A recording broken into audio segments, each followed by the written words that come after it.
ou um ateu entre selvagens.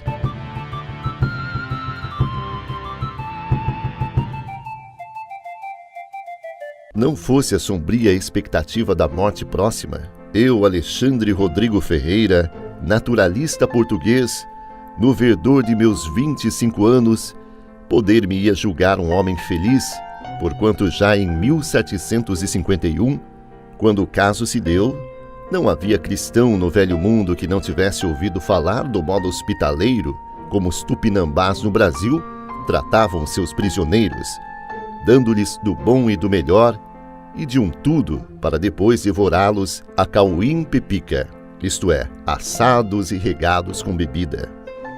Nem na casa paterna, onde dormi anos no mesmo quarto com 11 irmãos, nem depois, naturalista formado na Academia de Lisboa em minhas andanças pelo mundo, sentira-me melhor instalado.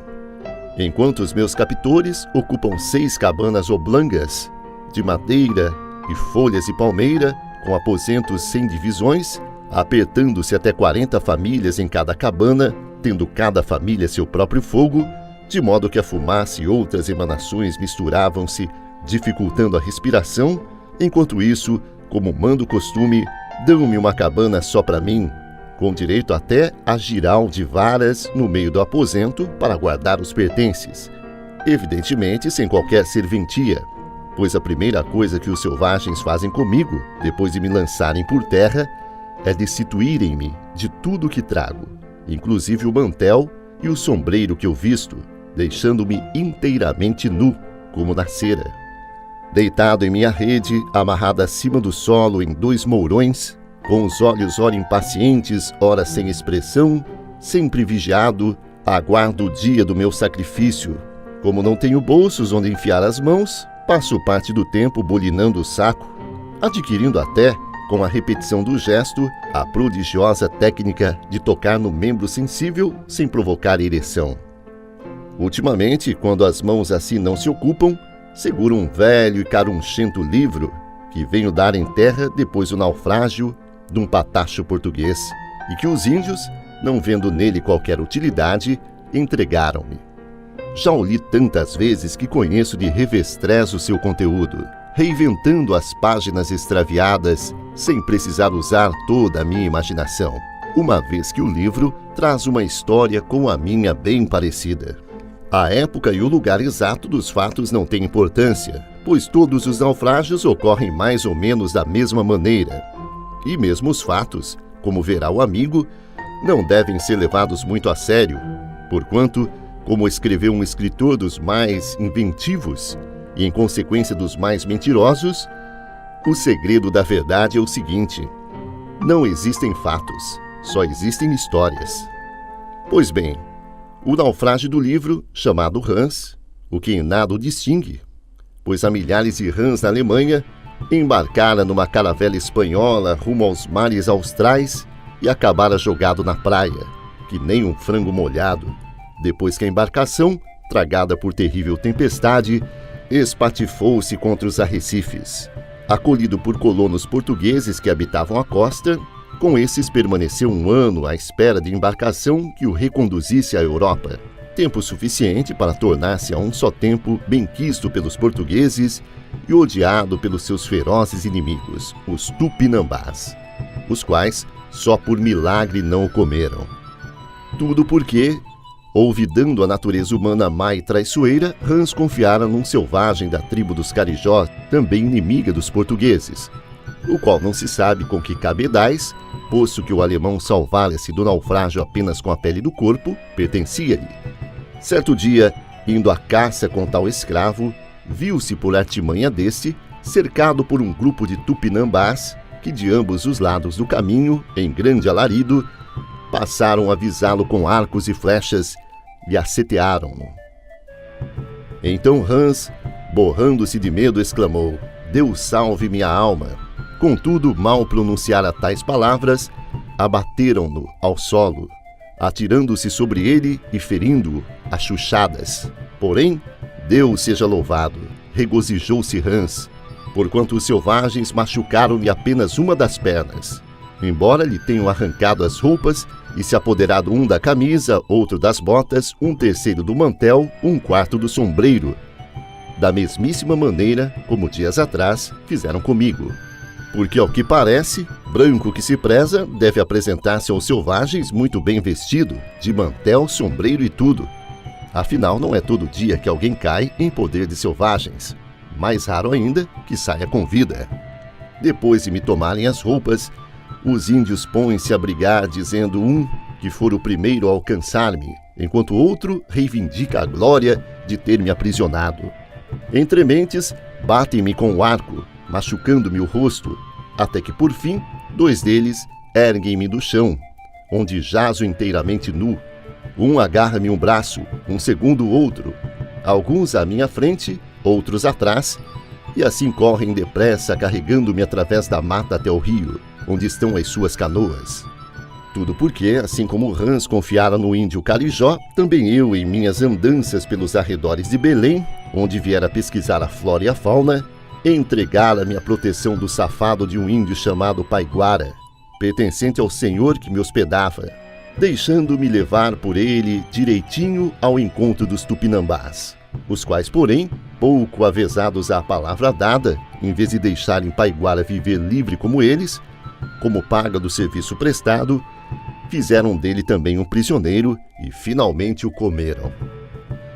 Chegando à praia, Hans viu as canoas estacionadas sobre um arvoredo e, ao lado delas, um grande número de selvagens que correram ao seu encontro. Não que estivessem com saudades, mas mordendo seus próprios braços. Representavam ao prisioneiro a maneira atroz como iriam comê-lo. Um chefe, empunhando o tacape que empregavam para abater os prisioneiros, discursou gesticulando que havia aprisionado e feito escravo um peró, como chamavam aos portugueses, e que agora queriam vingar em Hans a morte de seus amigos. Junto das canoas, alguns lhe deram socos, depois se apressaram em empurrar a embarcação n'água, receando talvez que os portugueses lhes viessem ao encalço. Antes, porém, de lançarem náguas as canoas, amarraram-lhe as mãos juntas e em torno dele disputavam, pois os índios eram de várias aldeias e alguns, não querendo voltar de mãos abanando para casa, já queriam matá-lo ali mesmo, para ter dele uma parte. Prostrado no fundo da canoa, que agora deslizava sobre as águas, Hans, com as mãos atadas, vendo rostos ferozes sobre ele e sentindo-se a mais miserável das criaturas, pensou coisas jamais pensadas. E então, com os olhos úmidos e pranto, e o cu bem apertado, cantou o salmo: do abismo da miséria clamo a ti, ao que disseram os selvagens. Olha só como ele grita, tá desesperado o cagão. Eis que nesse mesmo instante armou-se no céu uma grande nuvem negra e borrascosa, e uma lufada fria de vento eriçou a pele até então lisa do mar, amedrontando os índios, e falaram ao prisioneiro: Imogentandé, Tupã, Tocuabé, Amanassu Jandé, Momarã e Imarrezé, isto é, fala a teu Deus que a grande tempestade não nos faça mal. Hans, sem precisar espalmar as mãos, já nessa posição amarradas, orou: Ó tu, Deus Todo-Poderoso, Senhor do céu e das terras, tu que desde o começo ouviste os homens e os ajudaste, quando teu nome imploraram, prova-me entre os ímpios a tua misericórdia. Faz-me saber que tu ainda estás comigo. Mostra aos pagãos selvagens que nada sabem de ti, que tu, meu Deus, ouviste minha prece. Disse isso, mas bem poderia, sem risco de perder-se, ter dito outras palavras como: ó Deus que abominas a maldade, lança a alma desses selvagens nas profundas do inferno. Porque os índios não só não entendiam patativa de alemão ou qualquer outra língua europeia, como também nada sabiam sobre o inferno, muito menos sobre o pecado. Em seguida, como por milagre, os índios olharam para o céu e exclamaram: Okuá, Amô, Amanassu, a grande tempestade está se desviando. Então Hans, erguendo-se um pouco no fundo da canoa, agradeceu a Deus pela graça alcançada, mas não pôde compartilhar da alegria dos selvagens, que lhe disseram que logo chegariam a casa, pois bem sabia o que lá o esperava. Mas a noite colhe-nos ainda em viagem, obrigando os índios a procurarem a terra para se abrigar. Então amarraram-me muito bem numa árvore e, alojando-se à minha volta, roncaram até de manhã. Somente à tardinha, depois de muito remarem, avistaram as suas habitações. Pequena aldeia de 6 choças, erguida numa praia encravada entre o rio e a mata, para onde se dirigem. Ao acostarem as canoas, sou forçado a gritar em tupi diante da chusma de moços e velhos que saem das cabanas para ver-me. Ajuda Xé Pe Remiurama. Estou chegando eu, vossa comida. Em seguida, os homens retiraram-se com os arcos e as flechas para suas moradias, deixando-me entregue aos cuidados das mulheres, que me rodeiam dançando e cantando uma canção que entoam aos prisioneiros que tencionam devorar.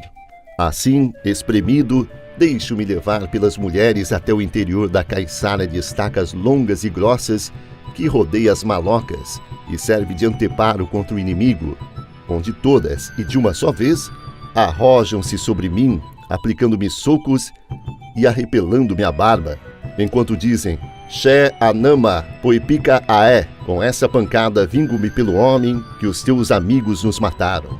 Depois sou introduzido numa das cabanas e forçado a deitar-me numa rede, caindo as mulheres de novo sobre mim, escarapelando meus cabelos e representando o modo como vão comer-me. Em meio a fortes dores sinto vontade de rir, pois a cena, um homem nu apanhando de mulheres também nuas, não deixa de ser engraçada, para não dizer ridícula. Na verdade, eu começo a encontrar nisso até certa graça, pois ainda lá na praia, notei entre as mulheres uma cunhatã de uns 15 anos, mais alta do que a média, com o corpo mais formoso que a natureza possa exibir, movendo seus membros com uma elegância acima do comum, enquanto as outras mulheres me encaravam ameaçadoramente. O rosto daquela tapuia, cheio de altivez nativa, expressava a mais distinta modéstia, embora ela imitasse os gestos ferozes das companheiras, dos 2 olhinhos amendoados da cunhatã, negros como ébano, pingavam gotas da mais refinada doçura, de modo que seus tapas e safanões mais pareciam um afago. E mais de uma vez no percurso da praia à caiçara, a pequena fera com seu corpinho pareceu proteger-me das pancadas, acabando até numa das vezes também bordoada.